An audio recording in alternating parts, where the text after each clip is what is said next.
Hey everyone, welcome back to my YouTube channel NC education system. Students, आज हम करने वाले हैं poem 11 for Anne Gregory by William Butler Yeats. बहुत ही इंटरेस्टिंग पोयम है एंड मैं आपको इसका सेंट्रल आइडिया बताने वाली हूँ फर्स्टली, एंड देन एक्सप्लेनेशन दूंगी, कंप्लीट एक्सप्लेनेशन। देखो, जो बच्चे मेरे से पहले से मेरी सारी वीडियोस देखते आ रहे हैं उनको पता है कि सबसे पहले मैं आपकी पोएम्स चैप्टर को रीड करवाने से पहले पहले मैं आपका सेंट्रल आइडिया दे देती हूँ कि जिससे आपको पता लग सके कि उस चैप्टर के अंदर, उस पोएम के अंदर है क्या। अगर आपको एक आइडिया हो जाता है ना, तो आपको फिर समझने में मतलब मज़ेदार भी लगती है फिर वो पोएम, और बहुत अच्छे से आपको समझ भी आ जाती है, कोई डाउट भी नहीं रहता। और अगर कोई डाउट रहता भी है तो आप प्लीज़ मुझे कमेंट सेक्शन में बता सकते हैं। अब आते हैं हम इसके सेंट्रल आइडिया पे। सेंट्रल आइडिया बच्चे इसका क्या है, एक पोयम है फॉर एनी ग्रेगरी। इसमें आपको ना लव के बारे में बताया गया है कि अलग अलग लोगों से हमारे को कैसे अट्रैक्शन हो जाती है, और ये अट्रैक्शन वाली जो एज होती है, जिस एज में आप लोग हो वो आप अट्रैक्शन वाली एज ही होती है। 13 ईयर्स से 18 ईयर्स तक आपकी 13 से 25 ईयर्स तक आपकी अट्रैक्शन की एज रहती है। ये अट्रैक्शंस जो होती है ना, ये आपके अनदर पर्सन्स के लिए होती है। इस पोम में ना आपको एक दो लोगों के बीच का डायलॉग भी बताया गया है। और तीसरी चीज़, एनी ग्रेगरी और जो दूसरा पर्सन है, दोनों की आइडेंटिटी एकदम क्लियर नहीं करी है पोइट ने, लेकिन ऐसे ही हम दोनों के बीच में कॉन्वर्जेसन करने वाले हैं। पोएम जो है वो एकदम ट्रू नेचर पे डिपेंड है, ट्रू नेचर दिखाती है ह्यूमंस का, और ऑलवेज कैरेट भी रखती है उसकी आउटर ब्यूटी। मतलब जो लड़कियां होती हैं वो चाहती हैं कि मेरे से कोई लड़का मतलब अट्रैक्ट हो जाए। आपकी लैंग्वेज में समझा रही हूँ एज अ फ्रेंड। आप क्या चाहती हैं, आप अपनी आउटर ब्यूटी और इनर ब्यूटी पे ही ये पूरा एक तरीके से पोएम है कि हमारी जो आउटर ब्यूटी होती है वो इनर ब्यूटी से भी कंपेयर करना चाहिए। लड़के जो होते हैं वो हमारी सिर्फ आउटर ब्यूटी को देख के ही हमसे अट्रैक्ट होते हैं, लेकिन ये चीज़ गलत है। लड़के इनर ब्यूटी को देख के भी अट्रैक्ट होते हैं, लेकिन सबसे पहले वो आपका क्या देखते हैं, आउटर ब्यूटी को ही देखते हैं। तो इस पोयम में आपके एक लड़के और एक लड़की के बीच में जो कॉन्वर्जेसन है between this love for any, वो सब हम पढ़ने वाले हैं। तो अब आते हैं इसकी लाइन वाइज एक्सप्लेनेशन पे। चलिए। Never shawl a young man through into despair by those great honey-colored ramparts at your ear, love you for yourself alone and not your yellow hair। तो इस पोएम में है क्या, इस स्टैंजा में है क्या, never shawl a young man. In lines में बच्चे ये बताया गया है कि स्पीकर जो है वो मोस्ट प्रोबेबली पोइट ही है हमारे, वो एनी से कहते हैं कि उसके जो ब्यूटीफुल हनी कलर्ड हेयर हैं, ब्यूटीफुल हनी कलर्ड हेयर का मतलब है येलोइश हेयर जो है, वो एक यंग मैन को उस पर फॉल करवा सकते हैं आसानी से लव में। मतलब कोई भी इंसान, कोई भी मतलब बॉय या कोई भी लड़का, उस कोई भी यंग मैन हमारी एनी के येलो हेयर्स को देख के यूँ अट्रैक्ट हो जाएगा।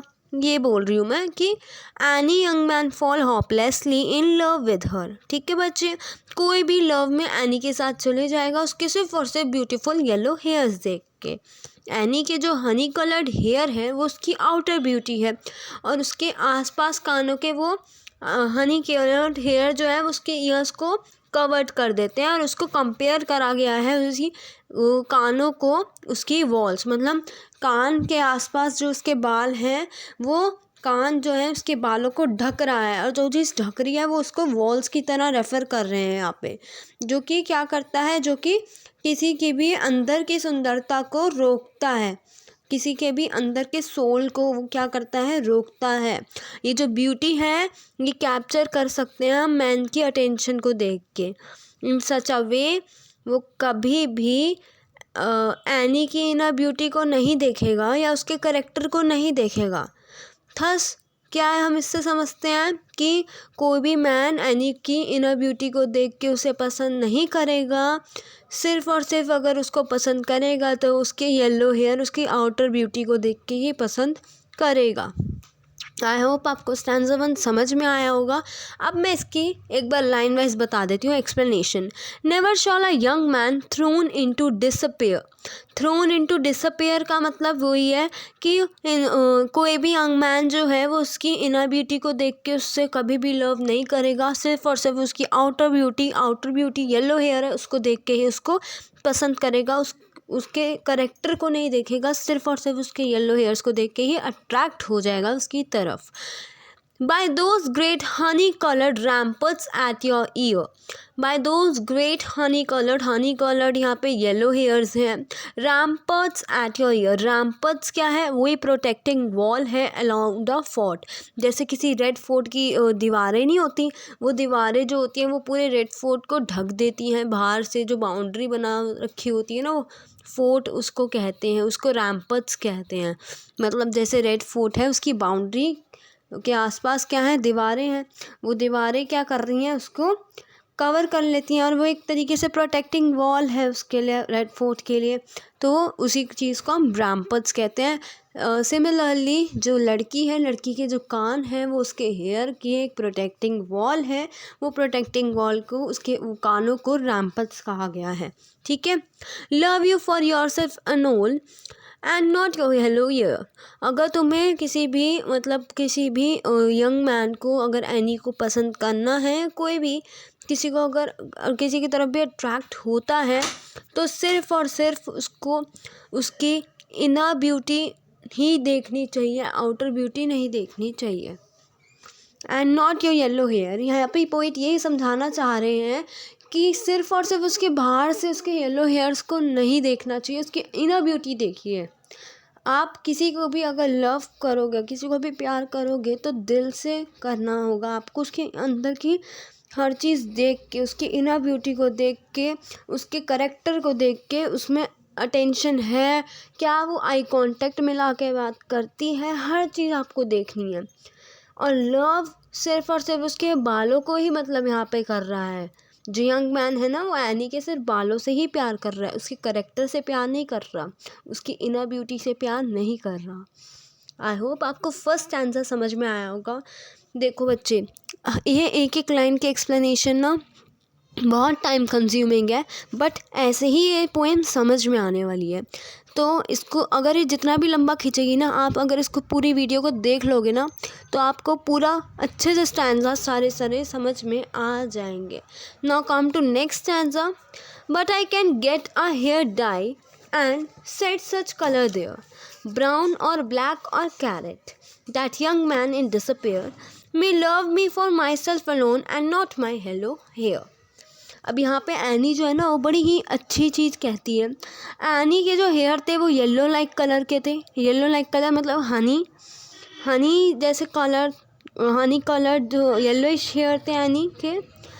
तो एनी बोलती है कि वो अगर वो कोई भी यंग मैन है, वो उसके बालों को देख कर अट्रैक्ट हो रहा है, तो क्या मेरे येलोइश हेयर्स को देख कर अट्रैक्ट हो रहा है, तो कोई नहीं, मैं अपने बालों को कोई और कलर करवा लूँगी, डाई करवा लूँगी, उनको चेंज कर दूँगी, ब्लैक कलर करवा लूँगी, ब्राउन कलर करवा लूँगी, कैरेट कलर करवा लूँगी, कोई भी और कलर जो मैं चाहती हूँ वो मैं करवा सकती हूँ, जिससे कि वो यंग मैन मेरे बालों को देख के अट्रैक्ट ना होए। येलोइश हेयर्स को देख के अट्रैक्ट हो रहा था ना, येलोइश हेयर ही हटवा के कोई और डाई लगवा लूँगी। एनी ये बात कहती है। फिर एनी बोलती है कि अगर उसको मेरी आउटर ब्यूटी ही देखनी है तो उसको भी मैं चेंज करने के लिए तैयार हूँ, लेकिन मेरी इनर ब्यूटी को मैं चेंज नहीं कर सकती, वो ऑलवेज़ भी परमानेंट ही रहेगी। आउटर ब्यूटी का क्या है, आज मैं शायद ऐसी हूँ, आगे जाके तो मैं ओल्ड भी हो जाऊँगी, मैं आगे जाके ओल्ड एज भी आएगी, तो क्या वो मुझे जब भी पसंद करेगा? शायद मेरे सारे बाल झड़ जाए तो मेरे को वो पसंद नहीं करेगा ना इंसान, तो मुझे अपना फ्यूचर पहले से देख के चलना पड़ेगा। एनी ये बात बहुत अच्छी कहती है कि आउटर ब्यूटी को तो मैं चेंज कर सकती हूँ, लेकिन अपने अंदर की जो मेरी दिल है, जो दिल की मेरी बातें हैं, वो मेरी चेंज नहीं हो सकती, वो परमानेंट ही रहेंगी। आउटर ब्यूटी क्या है, वो तो चेंज हो जाएगी, वो तो टेम्पररी है ना। एनी जो चाहती थी, वो एक ऐसा यंग मैन चाहती थी जो उसको आउटर ब्यूटी से ना पसंद करे, उसको इनर ब्यूटी से पसंद करे, उसके अंदर के सोल को पहचाने, उसके अंदर की जज्ञाता को पहचाने और उसको पसंद करे, तो उसकी इनर ब्यूटी को ही देख के पसंद करे। बहुत ही इंटरेस्टिंग चैप्टर है। Come to stanza 3। स्टैंजा 3 है बच्चे, I heard an old religious man, but yesterday night declared that he had found a text to prove that only God, my dear, could love you for yourself alone and not your yellow hair. अब यहाँ पे क्या बोलते हैं, यहाँ पे speaker ना एक मेंशन कर रहे हैं ओल्ड रिलीजियस मैन को। स्पीकर जो है वो मेंशन करते हैं एक ओल्ड रिलीजियस मैन को, जो कि अनाउंस कर देता है लास्ट नाइट ही कि मैंने एक रिलीजियस टेक्स्ट को फाउंड करा है, मतलब मेरे को एक रिलीजियस टेक्स्ट कहीं से मिला है। उसमें उस टेक्स्ट में लिखा होता है कि सिर्फ गॉड ही कैपेबल है किसी की एक्सटर्नल ब्यूटी की, पर्सन के अंदर जो एक्सटर्नल ब्यूटी है उसको पहचानने के लिए। अगर कोई इंसान आपको, मतलब कोई भी धरती पे ऐसा इंसान नहीं है कि वो आपकी शक्ल देख के आपके अंदर की ब्यूटी को पहचान सके, सिर्फ गॉड ही है जो आपके अंदर की ब्यूटी को पहचान सकते हैं कि आप अंदर से कैसे हो, आपका अंदर से बिहेवियर कैसा है। आपकी एक्सटर्नल ब्यूटी सिर्फ और सिर्फ गॉड ही पहचान सकते हैं, क्योंकि वो ही सिर्फ कैपेबल हैं आपके अंदर की एक्सटर्नल ब्यूटी को पहचानने के लिए, हर इंसान की। ठीक है, वो जो स्पीकर जो मेंशन कर रहे हैं ना ओल्ड रिलीजियस मैन को, जिनको लास्ट नाइट रिलीजियस टेक्स्ट मिला था, उस रिलीजियस टेक्स्ट में यही बात लिखी थी कि गॉड कैपेबल हैं एक एक्सटर्नल ब्यूटी पर्सन की पहचानने के लिए। कोई और इंसान ऐसा धरती पे नहीं है जो बिना बात करे, सिर्फ और सिर्फ देख कर उसकी ब्यूटी को पहचान ले। बात करके ही हर इंसान का बिहेवियर पता चलता है। आप किसी इंसान को देख के अगर अट्रैक्ट हो रहे हो तो वो गलत है। उस इंसान से जाके बात करो और फिर आपको पता चलेगा कि उसकी एक्सटर्नल ब्यूटी क्या है। लेकिन गॉड इतने कैपेबल हैं, वो बात भी नहीं करेंगे जब भी उनको पता चल जाता है कि उस इंसान के अंदर की एक्सटर्नल ब्यूटी क्या है।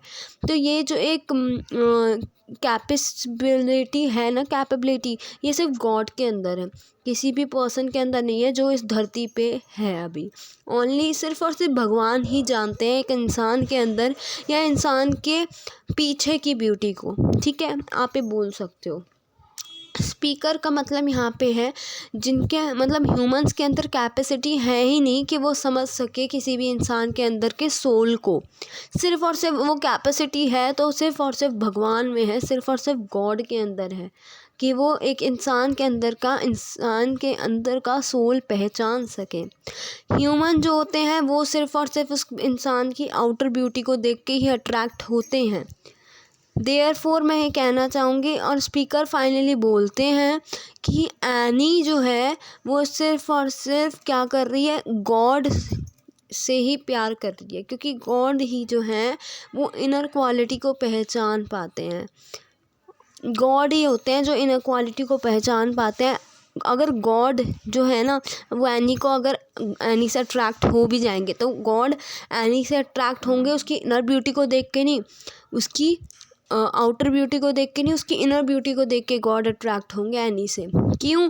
क्योंकि गॉड पसंद करते हैं किसी को तो उसकी इनर क्वालिटी को देख के पसंद करते हैं। गॉड किसी के येलो हेयर्स नहीं देखते, गॉड एनी के येलो हेयर नहीं देखेंगे। गॉड अगर उस एनी के अंदर कोई भी चीज़, कोई भी क्वालिटी देखेंगे तो सिर्फ और सिर्फ उसकी इनर क्वालिटी देखेंगे।